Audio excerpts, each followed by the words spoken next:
All right, so we're turning to integration, and now with more of a focus on how to integrate a greater variety of functions compared to what we've seen before. And let's just get to it. And so I have here 4 very similar questions in which we want to find the indefinite integral. Remember, that means the function with which this is the derivative. You're thinking about antiderivatives, and we don't want to forget there's a constant that we want to add at the end. So this is review. Root x I can rewrite as the integral of x to the 1/2 dx. And when I think about it like that, the antiderivative of x to the 1/2, we've seen before, is pretty nice. We add 1 to the power, so it's x to the 3/2. And then we divide by that same power, plus a constant. Now that's it. While that's done, it's dividing by a fraction, same as multiplying by as the reciprocal. So I'll just rewrite this. Instead of dividing by 3/2 is multiplying by 2/3. So we have 2/3 times x to the 3/2 plus that constant. All right, so then each of these is kind of just a step up from that. So next I have the exact same thing, but I have a coefficient of 3, a constant of 3 being multiplied to it.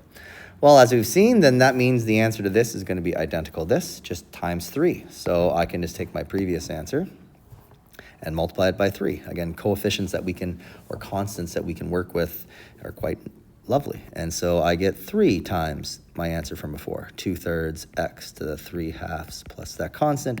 In this case, these cancel out. So a little bit nicer is just to write just 2x to the 3/2 plus a constant. All right, then instead of the square root of x, I have the square root of 5x. All right, so a common mistake is to assume it's going to be the exact same answer as before, but instead of an x there, I'll have a 5x. And there's a little bit more to it than that. And so, but let me write that down at first. And so that's almost correct. I can take my previous answer, which was 2 times instead of x, it'll be 5x to the power of 3/2 plus c. Now this is wrong. Because we're forgetting one thing. Now at this point, we haven't yet learned about what we call integration by substitution. I believe that's the next lesson, which is essentially the chain rule in reverse. But we do tend to see expressions like this a lot that we want to integrate. And so right now, before we go into that, we can learn a quick little trick to make this pretty fast. Essentially, if I compare these two, this one here is wrong, but it's almost correct. All that's left to do is realize that compared to root x, if I have root 5x, the integral will be the same idea, just 5x to the power of 3/2. But I want to divide this whole thing by the coefficient of x there. So divide this whole thing by 5. That's it. Now this is correct. And why this works, we can explain when we look at the chain rule backwards. But once we learn that, things get a lot more complex. Just keep in mind as well, while that's totally correct, I can also write this as just 2/5 times 5x to the power of 3/2 plus c. There's also other approaches. The fact we have a 5 here and a 5 here, there are ways to further simplify this. But they don't just cancel out because one's 5 to the power of 3/2, so I'll just leave it there. And so lastly, if I take that 5x and make it 5x plus 4, it's going to be very, very similar. In fact, I can look at my old answer right here, which had a 5x, and instead of 5x, have 5x plus 4. And so this will be 2/5 times 5x plus 4 to the power of 3/2 plus a constant. And that the fact that we have a plus 4 here where we didn't here actually makes no difference. And so that's now correct. So keep in mind what we're looking at here, which is essentially using something called integration by substitution without yet learning about it fully. It's just a shortcut because we see these a lot. It's kind of summarized right here. But in general, if you have the integral of something like this, ax plus b inside a function, in general, just differentiate it as usual, as if it's just x, but then just all you got to remember is that you're going to divide by whatever the derivative of ax plus b is, which is really just the slope of x. With a bit of the coefficient of x, the slope of that linear function. And this is true for just simple little transformations. We call these linear transformations on the x there. And with a little bit of practice, it gets pretty fast. Keep in mind, once we actually learn the why behind this, things quickly get a lot more complex. So I'd rather not go there quite yet. All right, carrying on though, there's lots of little examples. find the indefinite integral here, we have 3 terms inside here. I can just integrate these each separately. And so the antiderivative of 3 to the power of ex is just 3 to the power of 3 times e to the power of x. That's nice. The antiderivative of cosine is sine, because the derivative of sine is cosine. And the antiderivative of 2 is 2x. Don't forget there's a plus c. And we're done. All right, here I want to find the indefinite integral of sine of 5x plus 2. So for a moment, let's just think about, this is kind of what we're talking about before. Let's for a moment think of this as just x. Then it's quite quick. This is just the antiderivative of sine x, which is minus cos of x. All right, that's it. It wasn't x, it was 5x plus 2. And so it's actually not completely wrong to change that x of cos x to cos of 5x plus 2 plus my constant. It's wrong, but it's not completely wrong. All that's left is I got to divide all this by that 5, which is really the derivative of 5x plus 2. And so just take this whole thing and divide by 5, and now it's correct. Keep in mind, I could now, if I want, write this a little more conventionally as just negative 1/5 times the cosine of 5x plus 2, but that is completely a matter of opinion if you want to do that or not. All right, so similar idea for the rest of these. If I look at this, I can first think of this as just, how would I approach it if it was just like this? Which, keep in mind, I would actually think of this as the integral of x to the 1/2 dx. That's how I'd think about it. And the integral of that would now be using the power rule. I get x to the 1/2 plus 1. We did this before. I get 3/2. Divide by 3/2.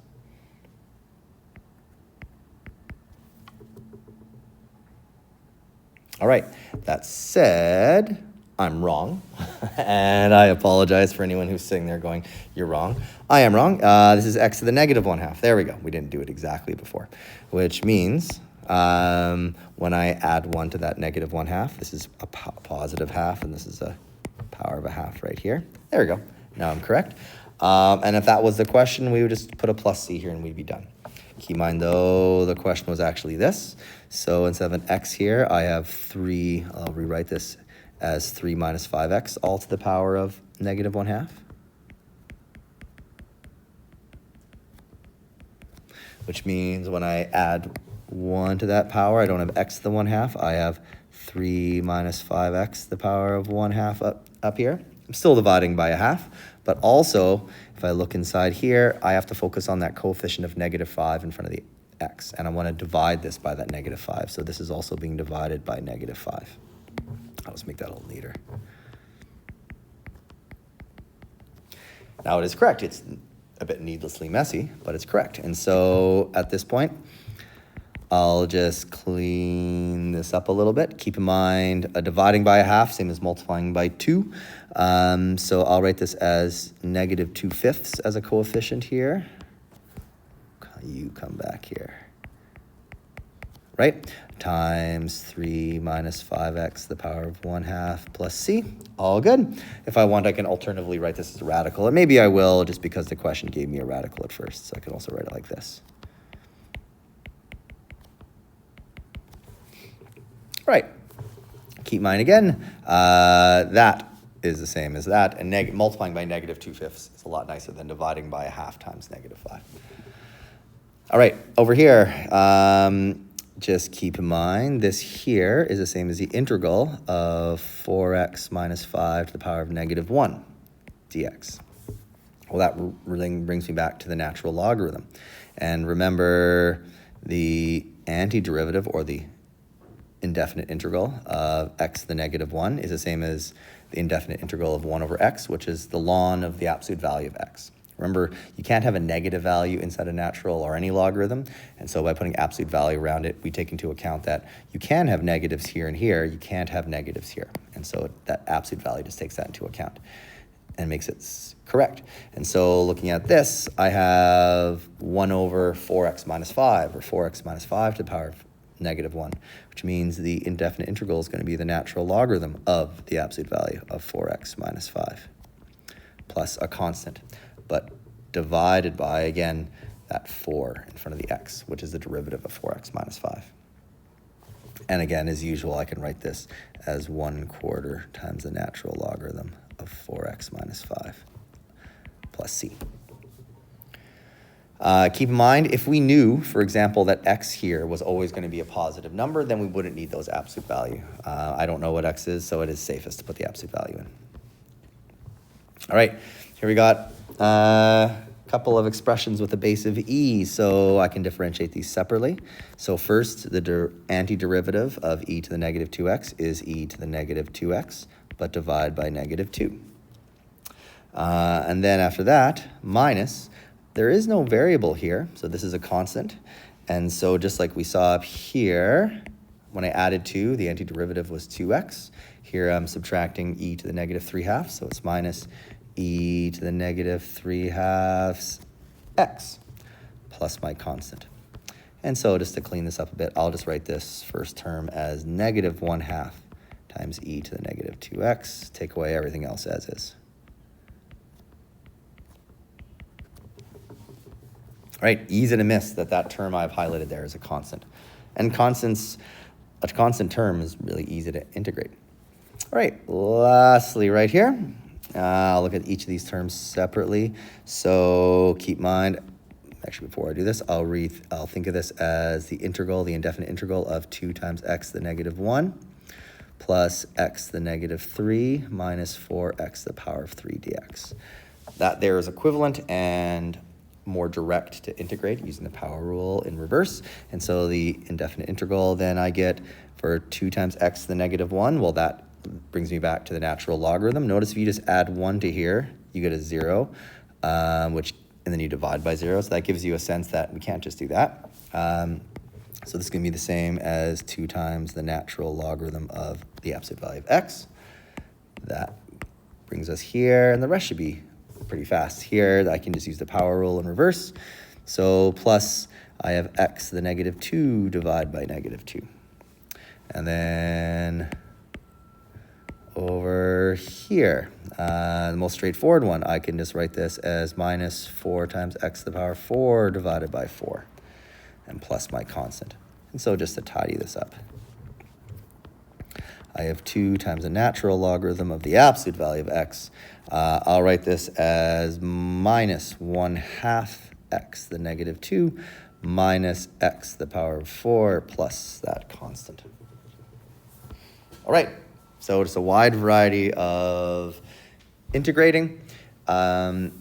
And keep in mind when we have values like this 4x minus 5 in here, we just don't want to forget to divide that by the 4. Why it works, again, we'll see in the next lesson, but also we'll be able to do far more complex things.